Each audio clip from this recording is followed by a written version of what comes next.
मेरे चैनल से जुड़े हुए बिहार के तमाम शिक्षक भाई बहनों का स्वागत है। दोस्तों, 9 सदस्यीय समिति की जो गठन हो गई, वो गठन का जो प्रक्रिया है, उसकी जो वार्ता है, उसका जो बैठक का जो दौर है, वो प्रारंभ हो गया है।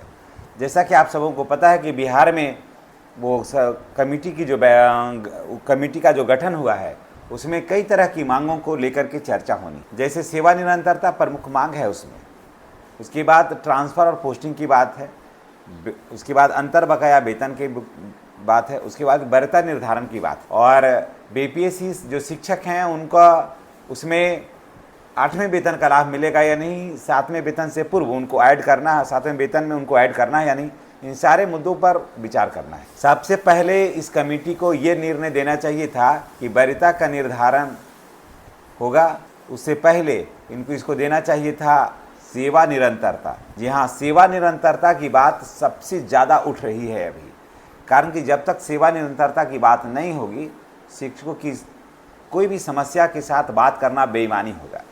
क्योंकि देखिए, सेवा निरंतरता ही एक ऐसा चीज़ है ना, सेवा निरंतरता एक ऐसी मांग है कि जो सारे रास्तों को खोलती है, चाहे वो विशिष्ट शिक्षक का हो या फिर बीपीएससी वाले शिक्षक का हो। सेवा निरंतरता ही सबसे ज़्यादा अनिवार्य है। वो शिक्षक जो नियोजित शिक्षक से हट करके सक्षमता परीक्षा दिया, सक्षमता परीक्षा के बाद उनको विशिष्ट शिक्षक बनाया गया, राजकर्मी का दर्जा दिया गया, राजकर्मी बनाया गया उनको। तो राजकर्मी जब बनाया गया तो इनके वरीयता का क्या हुआ? जो 20 साल इन लोगों ने सेवा दिया, इसका क्या हुआ?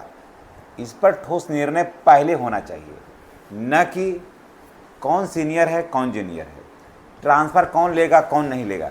ये कोई मुद्दा मेरे दृष्टिकोण में बहुत ज़्यादा नहीं है। सबसे ज़्यादा ज़रूरी है कि वरीयता का निर्धारण।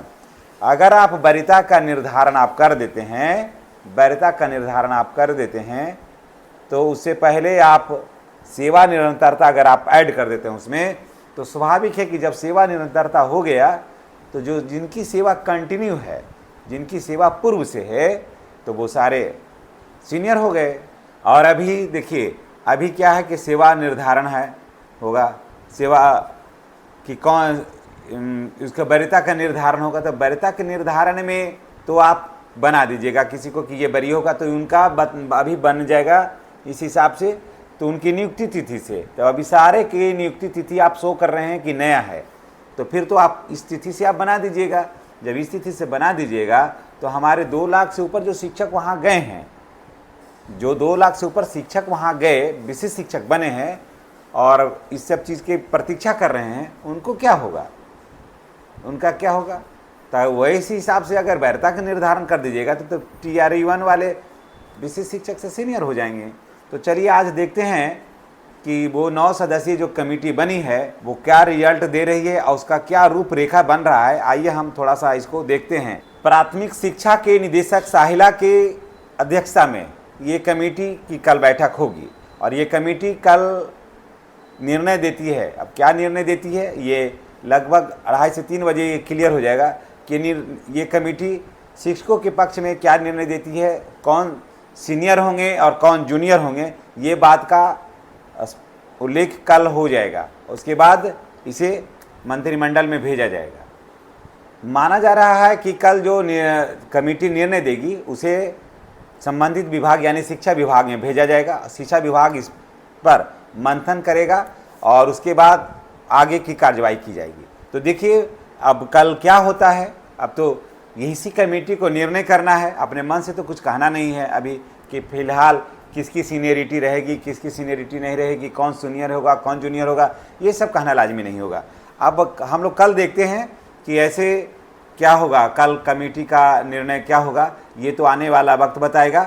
लेकिन इससे पहले होना चाहिए था सेवा निरंतरता। अगर सेवा निरंतरता होता तो स्थिति बिल्कुल साफ साफ हो जाती, लेकिन सेवा निरंतरता नहीं होने से, सेवा निरंतरता का मुद्दा जो है अभी पोस्टपोन्ड रखने से, उसका विचार बाद में करने से, ये कमेटी जो निर्णय देगी ये उतना सार्थक मेरे दृष्टिकोण में नहीं होगा। ठीक है, अभी ही कमेटी जो है किसी को मानते हैं कि TRE1 वाले को सीनियर बना देता है नियुक्ति तिथि के हिसाब से, क्योंकि वो बीपीएससी से आए हैं इसलिए सीनियर रहेंगे।